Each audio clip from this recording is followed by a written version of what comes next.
on va parler du jeûne intermittent, privation volontaire de nourriture. On est toujours dans l'expérimentation de la loi de l'hormèse. Bon stress versus mauvais stress. Les stress hormétiques sont encore une fois des bons stress qui renforcent notre capacité adaptative. Donc le jeûne intermittent, c'est une privation volontaire de nourriture par rapport à la famine qui est une privation involontaire de nourriture, donc qui n'a pas du tout les mêmes effets au niveau physiologique. Je vais vous conseiller d'expérimenter le jeûne intermittent de la façon suivante.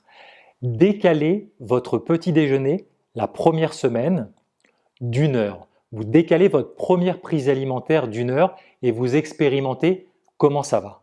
Si tout se passe bien, la semaine suivante, vous allez pouvoir tester de décaler votre petit déjeuner de 2 heures.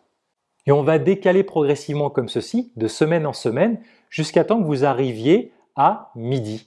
Et vous allez voir que votre première prise alimentaire va être à l'heure du déjeuner. Pourquoi c'est important? Parce que quand on jeûne, eh bien on met au repos son système digestif. L'énergie humaine, elle fonctionne de la façon suivante en physiologie.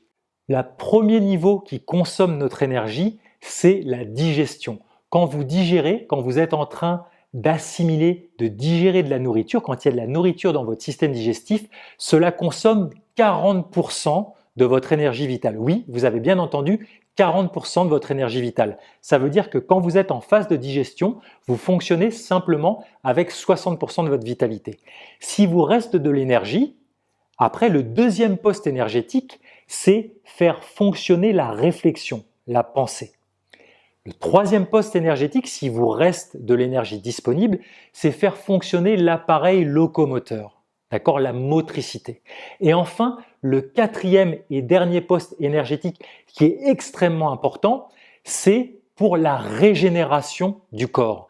C'est pour ça que dans la jungle, dans la savane, dans la nature, qu'est-ce que font les animaux sauvages? Eh bien, quand un éléphant est blessé ou quand une gazelle est malade, ils ne vont pas à l'hôpital éléphant ou à la pharmacie gazelle, ils jeûnent littéralement à ce monde. Ça veut dire qu'ils s'isolent du troupeau, ils ne s'alimentent pas, ils ne pensent pas, ils ne bougent pas, et toute leur énergie est focalisée pour régénérer, pour réparer ce qui a besoin d'être réparé par rapport à leur accident ou à leur maladie. Extrêmement important, jeûner à ce monde. Nous, il est important pour notre gestion de stress qu'on apprenne aussi à avoir de plus grandes plages de repos digestif pour pouvoir gérer beaucoup mieux son énergie.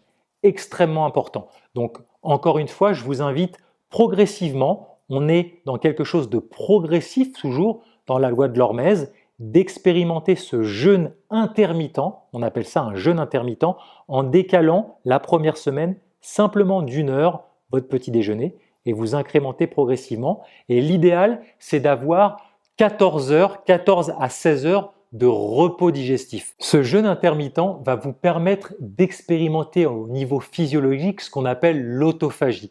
L'autophagie, c'est un processus physiologique qui est un nettoyage interne. C'est là que votre corps va se nettoyer, va nettoyer toutes les parties qui sont abîmées au niveau tissulaire, au niveau cellulaire. Donc plus vous avez un repos digestif qui est long, plus vous avez un ménage intérieur qui est fait pour pouvoir régénérer votre corps.